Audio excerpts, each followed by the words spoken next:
Awit kayo sa Panginoon ng isang bagong awitin. Magsiawit kayo sa Panginoon, buong sandaigdigan. Sa ngalan ng Ama, Anak, at Espiritu Santo. Amen. Sumayin niyo po ang Panginoon. At sumaiyo rin. Kapatid, upang maging marapat ay sa banal na pagdiriwang na ngayon ay ginugunita natin si Santa Agata o Santa Agnes, isang dalaga at martir ng ating pananampalataya. Ihanda muna natin ating mga sarili at pagsisiyan ng mga nagawang pagkakasala. Naamin ko sa makapangyarihang Diyos at sa inyo mga kapatid, na lubha akong nagkasala sa isip, salita, sa gawa, at sa aking pagkukulang. Kaya isinasamo ko sa mahal na Birheng Maria, sa lahat ng mga anghel at mga banal, at sa inyo mga kapatid, na ako'y panalangin sa Panginoong ating Diyos. Awan tayo na makapangyarihang Diyos, patawarin tayo sa ating mga kasalanan, at patnubayan tayong lahat sa buhay na walang hanggan. Amen. Panginoon, kawan mo kami. Panginoon, kaawaan mo kami. Kristo, kawan mo kami. Kristo, kaawaan mo kami. Panginoon, kawan mo kami. Panginoon, kaawaan mo kami. Manalangin tayo. Ama namin makapangyarihan, pinili mo ang mahihina sa turing ng sanlibutan upang hiyain ang mapagmalaking malalakas. Ngayong aming ipinagdiriwang ang pagsilang sa kalangitan ng iyong martir na si Santa Agnes. Kami naway pagbigyan mo makasunod sa pagiging matatag sa pananampalataya ayon sa ipinamalas niya. Sa pamamagitan niya, kasama ng Espiritu Santo, magpa sa walang hanggan. Amen. Magsipo muna po ang lahat.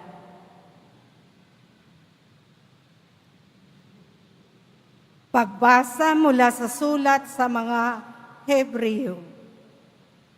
Mga kapatid, makatarungan ang Diyos.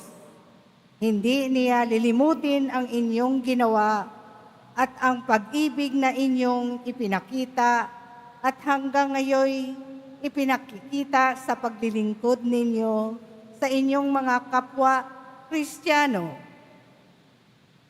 At pinakananais ko na ang bawat isa sa inyo'y patuloy na magsumikap hanggang wakas upang kamtan ninyo ang inyong inaasahan. Kaya't huwag kayong maging tamad. Tularan ninyo ang mga taong nagtitiis at nananalig sa Diyos at sa gayoy tumatanggap ng mga ipinangako niya. Nang mangako kay Abraham ang Diyos, siya ay nanumpa sa kanyang sariling pangalan, yamang wala nang hihigit pa rito na kanyang mapanunumpaan. Sinabi niya, ipinangangako ko na lubos kitang pagpapalain at pararamihin ko ang iyong lipi. Matyagang naghintay si Abraham at kanya ngang nakamtan ang pinangako sa kanya. Nanunumpa ang mga tao sa ngalan ng isang nakahihigit sa kanila at sa pamamagitan ng panunumpang ito'y natatapos na ang usapan. Gayon din naman, pinatibayan ng Diyos ang kanyang pangako sa pamamagitan ng panunumpa upang ipakilala sa kanyang mga pinangakuan na hindi nagbabago ang kanyang panukala at hindi nagbabago ni nagsisinungaling man ang Diyos tungkol sa dalawang bagay na ito, ang kanyang pangako at sumpa. Kaya't tayong nakatagpo sa Kanya ng kalinga ay panatag ang loob na umaasa sa mga pangako niya. Ang pag-asang ito ang siyang matibay at matatag na angkla ng ating buhay. At ito'y umaabot hanggang sa kabila ng tabing sa templong panlangit, sa dakong kabanal-banalan na pinasukan ni Jesus na nangunguna sa atin. Doon siya'y isang dakilang saserdote magpakailanman, ayon sa pagka-saserdote ni Melchizedek. Ang salita ng Diyos. Salamat sa Diyos. Pangako ng puon natin, lagi nating gunitain. Pangako ng poon natin, lagi nating gunitain.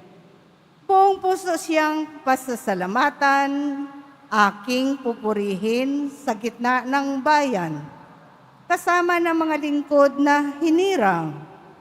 Napakadakila ang gawa ng Diyos, pananabikan ng lahat ng lingkod. Pangako ng poon natin, lagi nating gunitain. Hindi inaalis sa ating gunita na siya'y mabutit, mahabaging lubha, sa may pagkatakot, pagkaisagana. Pangako ng puon ay hindi nasisira. Pangako ng poon natin, lagi nating gunitain. Kaligtas ay dulot sa mga hinirang. May ipinangakong walang hanggang tipan. Banal at dakila ang kanyang pangalan, at pupurihin pa magpakailanman. Pangako ng poon natin, lagi nating gunitain. Magsitayo po ang lahat.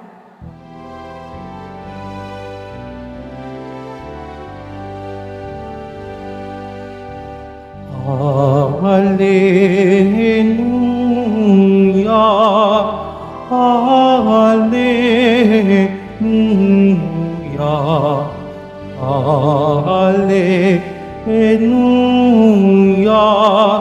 Hallelujah.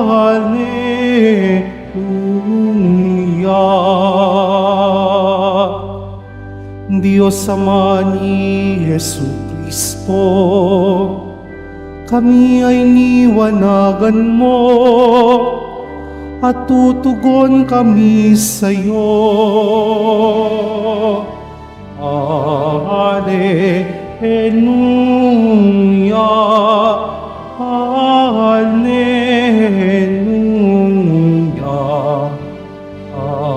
Hallelujah.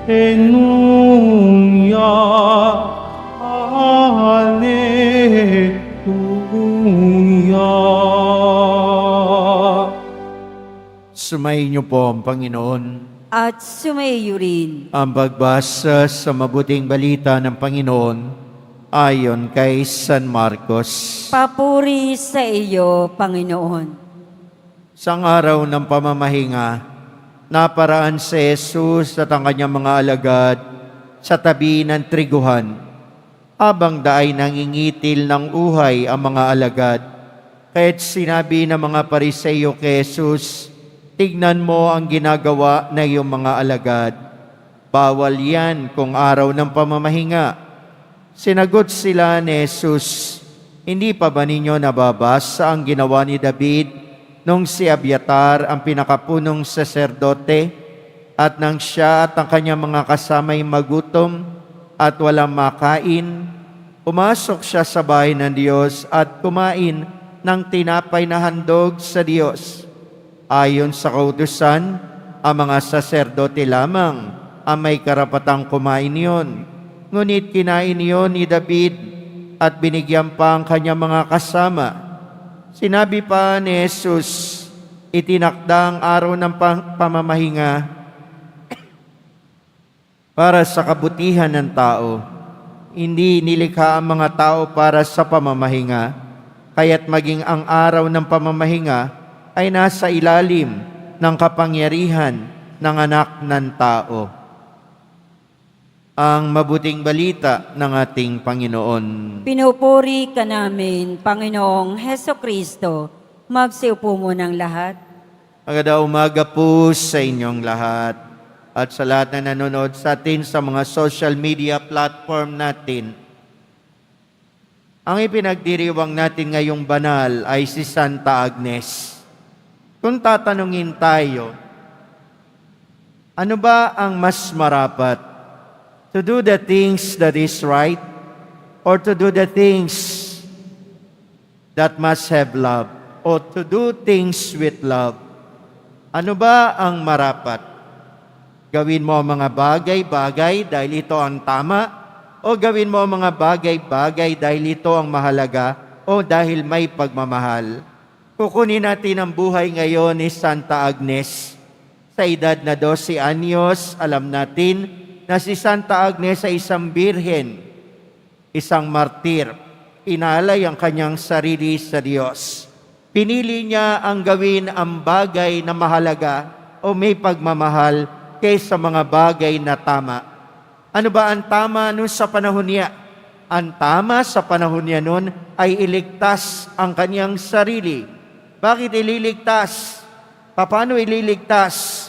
Ang utos lang sa kanya, magsunog ng kamaniyang sa imahen na mga pagano, magsunog ng insenso sa harap ng isang rebulto na mga Diyos-Diyosa na mga Romano. Tinanggi niya ito, hindi niya sinunod. Sinaktan, ginulpe, pero hindi na tinag ang paninindigan itong batang ito, si Santa Agnes. Tinakot at ang pinakasukdulan na ginawa sa kanya para mapahiya siya ng lubos, hinubaran siya, ubot-hubad, pinalakad sa karsada ng Roma. Pero hindi natakot ang bata dahil ang sabi niya siya ay para lamang kay Kristo. At ang isang milagrong nangyari doon sa kanyang paglalakad sa karsadang ubot-hubad, lumitaw ang isang anghel sa tabi niya na nagniningning ng husto at ang sino mang taong tumingin sa kanya na may kahalayan, nabubulag. At gayon nga ang nangyari. Ang tumingin, may isang lalaking tumingin sa kanya ng mahalay, nabulag at nakaramdam na matinding sakit sa mata. Kaya maraming natakot nung si Santa Agnes ay pinaparada ng hubot-hubad para ipahiya siya, bigyan ng sukdulang kahihiyan. Talikuran lang niya si Kristo. Gawin lang niya. Ano yun? Panahon nun, ang tama para sa kanila. Ano ang tama sa kanila nun? Sumunod sa Roma.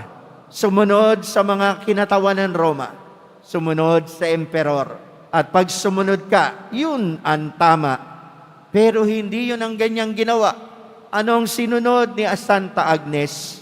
Sundin ang kanyang pagmamahal kay Heso Kristo, ang kanyang panindigan, ang kanyang katapatan sa Diyos. Kanyang ginagawa ang mga bagay-bagay sa ngalan ng kanyang pag-ibig sa Diyos, sa kanyang katapatan kay Jesus. Dahil sukdulan yung kahihiyan, taas noo pa rin ang bata, 12 anyos. Taas noo at sinasabi niyang, inibig akong una ni Jesus at iniibig ko rin siya.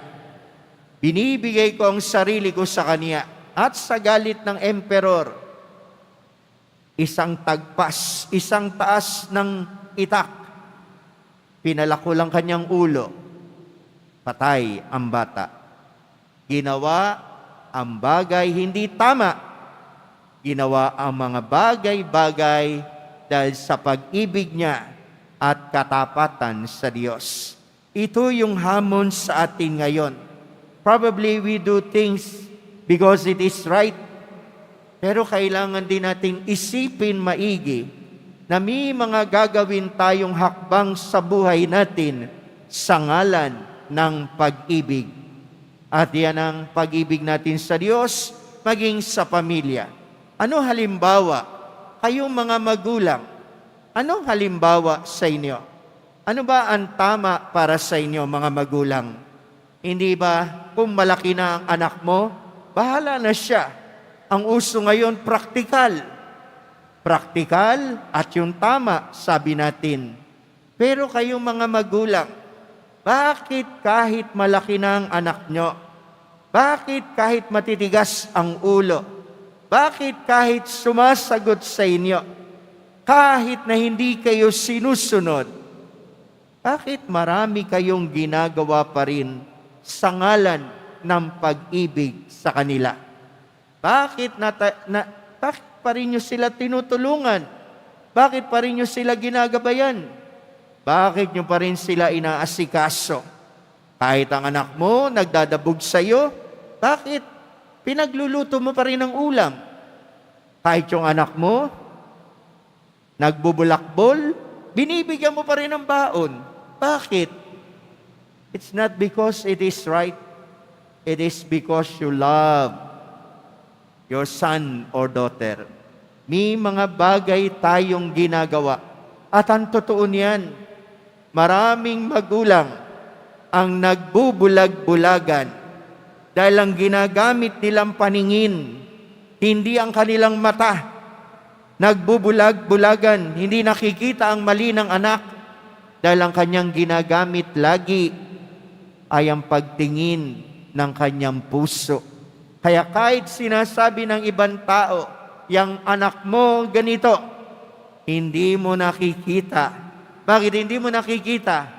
Sapagkat ang tumitingin sa iyong anak ay ang mata ng iyong puso. Ang pagkakamali ng mga anak, puso ang ginagamit ng magulang. Natitiis, nakakayanan. Hindi isip, at kung isip lang ang gagamitin, matagal na kayong sumuko sa mga anak nyo. Pero dahil hindi isip ang ginagamit ninyo, kundi mata at isip ng puso ninyo, nakakaya niyong yakapin at tanggapin ang inyong anak. To do things with love, not only just what is right. Ganon din ang Diyos, dahil tayong lahat makasalanan. Kung ang Diyos nag-ooperate o kumikilos, dahil tayo, kung kumikilos ang Diyos sa tama lang, at dahil tayo mga makasalanan, matagal na niya tayong pinarusahan. Pero dahil hindi kumikilos ang Diyos sa pamamagitan lang ng isip ng tao, kumikilos ang Diyos sa pamamagitan ng pag-ibig niya sa atin. Kaya kaya tayong yakapin, kaya tayong tanggapin, kaya tayong pagpalain, kaya tayong mahalin ng Diyos kahit hindi tayo karapat-dapat. Bakit? Dahil puso ni Jesus ang ginagamit sa atin. Hindi ang kanyang hustisya, hindi ang kanyang mata, kundi ang kanyang puso sa atin. Ito yung hinahamon sa atin ngayon. To use our heart rather than our reason. Mas masarap maging mahabagin kaysa mga katwiran. Kung bibigyan mo lahat ng katwiran ng bagay-bagay sa mundo, wala kang magagawang tulong. Pero pag ginagamit mo ang puso mo, kahit hindi ka ibig tulungan, tutulungan mo. Dahil sa puso mo. Ito ang hamon sa atin. Ang ngayon ng Ebanghelyo natin, yun ang pinapaalala sa atin ng Diyos. Ang mga Hudyo, bawal sa kanila magtrabaho ng Sabado. Ano sabi ni Jesus? Nagugutom na. Naalala niyo ba si David, si Haring David? Nagutom yung mga kasama niya. Pumasok sa templo, kinuha yung tinapay. Ano ibig sabihin ni Jesus? Ang mga batas ay ginawa sa ikabubuti ng tao. Maging ang batas ng pamamahinga ay sa kabutihan ng tao. Hindi ang tao ay ginawa para sa kabutihan ng batas, kundi ang tao ang pinagsisilbihan ng batas. Hindi ang tao ang nagsisilbi sa batas. Kaya may mga batas na dapat sundin, pero dapat may puso tayo lagi, maging mahabagin. Hindi sinabi ni Jesus, Sabado ngayon, araw ng Sabat, huwag niyong kukunin yung mga trigo na yan. Dahil nagugutom yung mga alagad, kumuha ng mga uhay, pinapak. Ako nung maliit ako, naglalakad sa Divisoria kami ng nanay ko, ng lola ko. Maraming bigasan dun, di po ba? Pag naglalakad kami, napansin ko yung nanay ko o lola ko, kumukuha ng bigas. Hindi naman kumukuha ng ganyang karamit, sinusubo. Konti-konti. Tapos sabi ko minsan sa lola ko, bakit mo ba sinusubo yung bigas? Pampalipas ng gutom, at saka isa pa, tinitikman ko kung ano yung lasang, ano yung luma, ang tawag niyo sa lumang bigas. Ano? Ano yung luma na bigas dati? Ano tawag niya doon? Ano? Sinandoming? Si Mandoming, luma na pala. Laon. Naalala ko, tinitikman ko kung laon. Tinitikman ko kung bago. Tinitikman. Ganun yung mga alagad, naglalakad, kumukuha. Pero hindi ibig sabihin busugin yung sarili. Tumitikim. Kahit ako nung bata ako, ganun ginagawa ko. Kahit nga yung sa Gregoria Elementary School nun, maraming santan. Yung bulaklak ng santan, kinukuha ko. Yung dulo nun, matamis. Hindi ibig sabihin nung gutom na gutom ako. Ano ibig sabihin? Tinitikman ko ulit yung tamis. Ewan ko kung ginawa nyo yun. Ano ginagawa nyong bulaklak? Pampupot? Ako, santan. Kinukuha ko yung dulo ng santan, sinisip-sip ko. Ibig bang sabihin nun, naninira ka na? Hindi. Tinitikman mo yung tamis. Yung mga alagad, ganun yung ginagawa. Andito ngayon yung mga self-righteous. Yung akala mo kung sino. Ay, Jesus, yung mga alagad mo, nagkakasala. Por Diyos, por Santo, siguro sabi ni Jesus, pumipitas lang ng kapraso, kasalanan na. Antindi nyo. Antindi-tindi nyo. Hindi ganyan. Bakit? Hindi nais ng Diyos na masyado tayong mapanghusga. Hindi nais ng Diyos na masyado tayong laging tama. Ang kailangan ng Diyos, pusong mapagmahal, pusong maunawain. Aanin mo ang lahat ng bagay kung puro kakatwiran. Kikilos ka lagi sa katwiran. Kumilos ka. Tulad ng mga magulang natin na naririto. Kumikilos kayo. Hindi sa katwiran lang. Madalas ang pagkilos nyo ayon sa puso ninyo. Kayong mga magulang na nagpapagal, kayong mga nagtatrabaho, kayo nagsisikap para makapag-aral ang mga anak ninyo. Hindi ba kumikilos kayo dahil sa pagmamahal nyo sa kanila? Ito ang hinahamon sa atin ngayon ni Kristo. Maging sa pananampalataya natin, maging sa pakikipagkapwa natin, kumilos tayo sa ngalan ng pag-ibig. Do the right things, pero do things with love. Amen.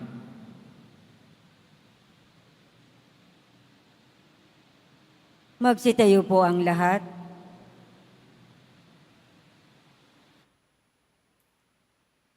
Minamahal kong mga kapatid, manalangin tayo sa Diyos Ama na tinawag tayo maging kanyang malalayang mga anak sa pamagitan ng kanyang anak na si Jesucristo. Ang itutugon natin, Panginoon, ng araw ng pangilin, basbasan mo kami. Panginoong araw ng pangilin, basbasan mo kami. Ang lahat ng mga Kristiyano, naway ituring ang mga utos ng Diyos bilang pinto sa kalayaan mula sa pagkakasala at bilang paraan ng paglilingkod sa Diyos at sa kapwa. Manalangin tayo. Panginoon, ng araw ng pangilin, basbasan mo kami. ang lahat ng mga mambabatas naway gumawa ng mga makataong batas na maglilingkod para sa ikabubuti ng lahat. Manalangin tayo. Panginoon ng araw ng pangilin, basbasan mo kami. Ang batas naway huwag nating ilagay ng higit pa sa ating pagkatao. Bagkus, unahin ang pagpapatupad ng dakilang utos na magmahalan tayo. Manalangin tayo. Panginoon ng araw ng pangilin, basbasan mo kami. Sa mga nababahala sa kanilang karamdaman, naway makatagpo sila ng kaginhawahan at lakas sa mga taong nagmamahal at kumakalinga sa kanila. Manalangin tayo. Panginoon ng araw ng pangilin, basbasan mo kami. Ang ating mga yumao, naway tanggapin ang walang hanggang kapayapaan. Manalangin tayo. Panginoon ng araw ng pangilin, basbasan mo kami. Sa ilang sandali ng katahimikan, ating ipanalangin ang iba pang mga pangangailangan ng ating pamayanan. Gayon din ang mga intensyon na inialay sa ating misa sa araw na ito. At isama rin natin ang ating mga pansariling kahilingan.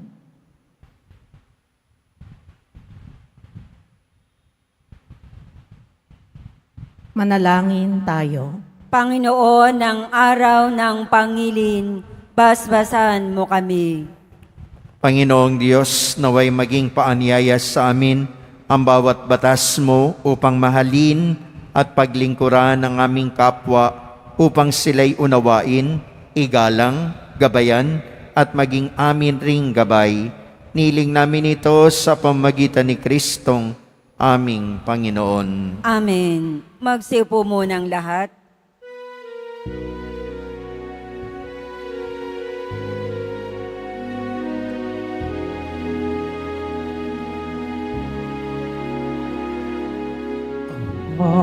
Maihaman sa'yo, Panginoon, ang tinapay at alak mula sa aming kamay, sa iyong kabutihan aming inaalay, ang tinapay at alak sa gisag ng aming buhay. Magsitayo po ang lahat. Manalangin kayo mga kapatid upang itong paghahain natin ay kalugdan ng Diyos amang makapangyarihan. Tanggapin nawa ng Panginoon itong paghahain sa iyong mga kamay, sa kapurihan niya at karangalan, sa ating kapakinabangan at sa buong sambayanan niyang banal. Ama namin lumikha, ang mga alay na ito ay mapuspos nawa na iyong pagpapala at patatagin mo kami sa pananampalataya na pinanghawakan ni Santa Agnes hanggang dumanak ang dugo niya. Sa pamamagitan ni Jesucristo, kasama ng Espiritu Santo, magpasawalang hanggan. Amen. Sumayin niyo po ang Panginoon. At sumayo, Itaas sa Diyos ang iyong puso at diwa. itinaas na namin sa Panginoon. Pasalamatan natin ang Panginoong ating Diyos. Marapat na siya ay pasalamatan. Ama namin makapangyarihan, tunay nga marapat na ikay aming pasalamatan. Ngayong aming kagalakan na si Santa Agnes ay parangalan.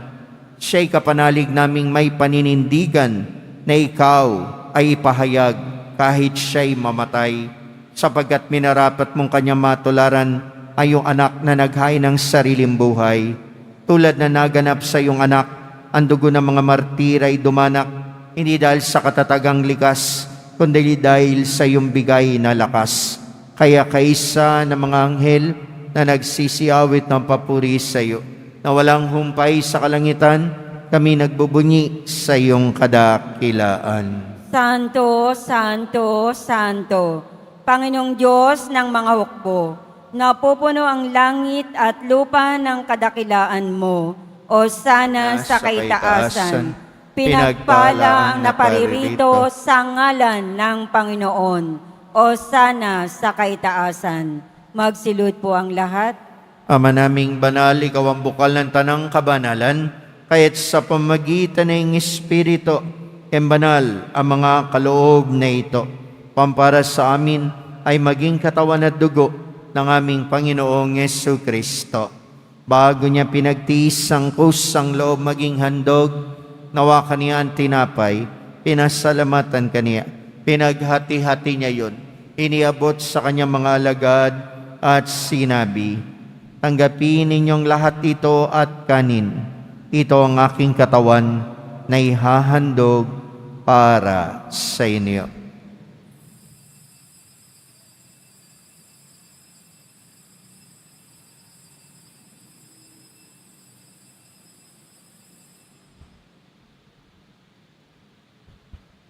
Kaya hindi naman matapos ang hapunan, hinawakan niya ang kalis.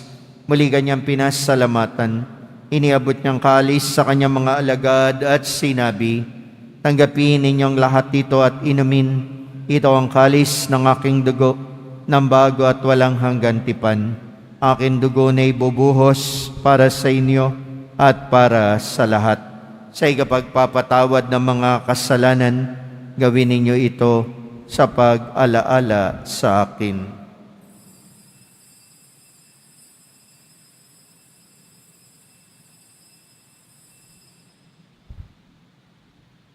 Magtayo po ang lahat. Pagbunyi natin ang misteryo ng pananampalataya. Si Kristo ay namatay, si Kristo ay nabuhay, si Kristo ay babalik sa wakas ng panahon. Ama, ginagawa namin ngayon ang pag-alala sa pagamatay at muling pagkabuhay na iyong anak. Kaya dinalay namin sa iyo ang tinapay na nagbibigay buhay at ang kalis na nagkakaloob ng kaligtasan. Kami nagpapasalamat dahil kami minarapat na tumayo sa harap mo para maglingkod sa iyo. Sinasamo namin kami magsasalo-salo sa katawan at dugo ni Kristo'y mabuklod sa pagkakaisa sa pamagitan ng Espiritu Santo. Ama, lingapin mo yung simbahang laganap sa buong daigdig. Puspusin mo kami sa pag-ibig kaisa ni Francisco naming Papa at ni Jose naming Obispo Tanang Kaparian.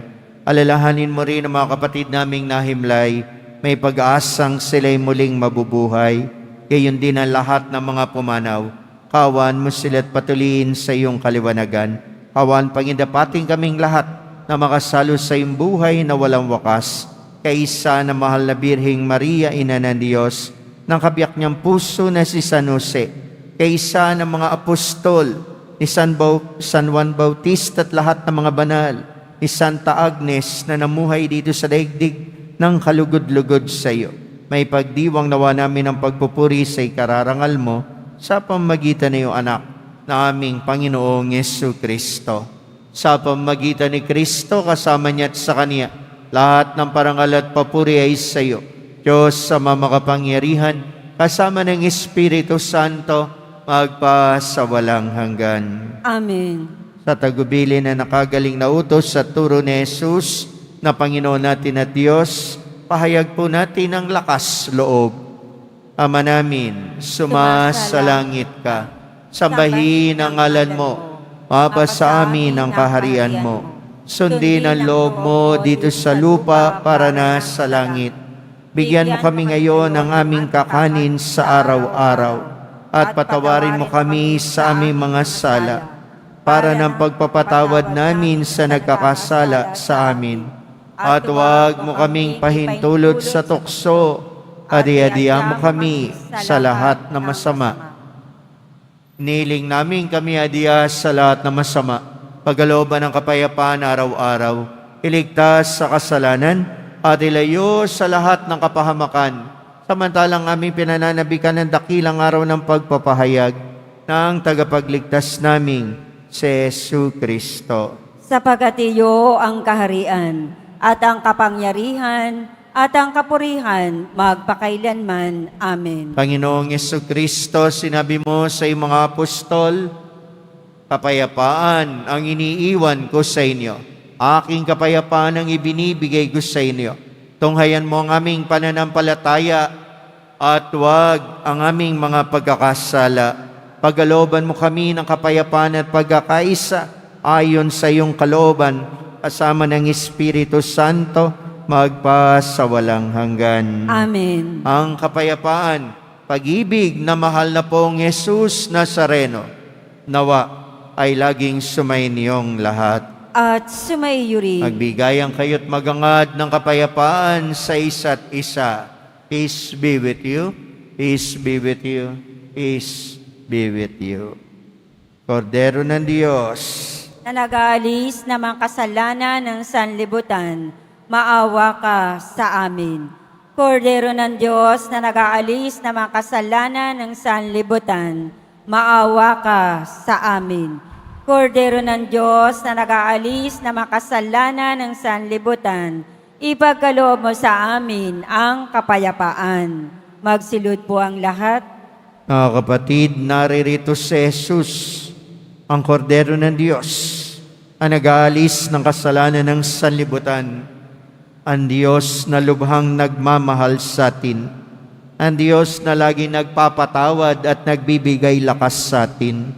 Mapalad tayong tinawag ngayon sa piging ng kaniyang pagpapatawad.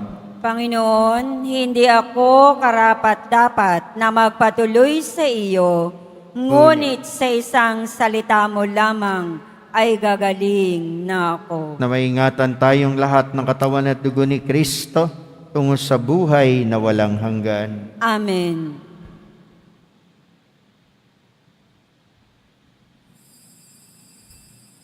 Para sa lahat ng tatanggap ng banal na komunyon, sasagot po tayo ng amen. Pagkasabi ng pari o ng lay minister ng katawan ni Kristo at isubo agad sa bibig bago umalis sa harapan ng pari o ng lay minister. Sumunod po tayo.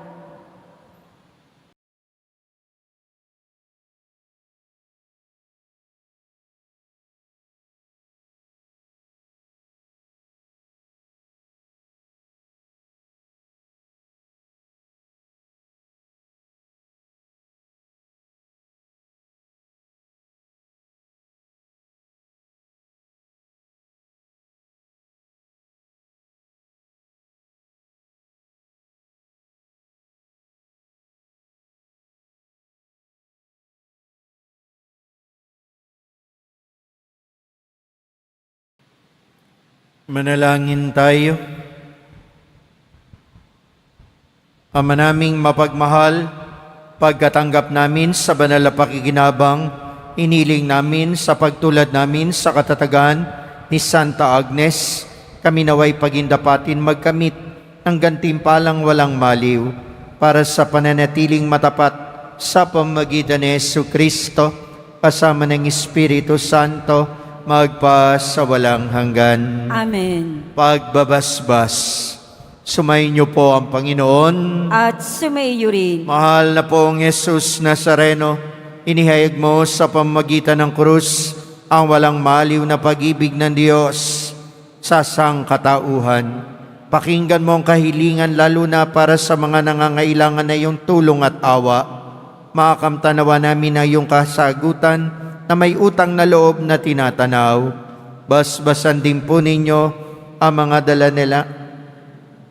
Ito mga imahe na dasalan upang lalo kaming manalangin at magtiwala. Sa pamamagitan ng bendisyon na ito, naway lalo kaming maging mapaglingkod, masunurin at tapat sa iyo na aming malwalhating Panginoon, magpas sa walang hanggan. Amen. At pagpalain po kayong lahat ng dakila at makapangyarihang Diyos, ng Ama, Anak, at Espiritu Santo. Amen. Tapos na po ang ating pagdiriwang, mayo kayo sa biyaya at pagpapala ng mahal na pong Jesus Nazareno. Salamat sa Diyos.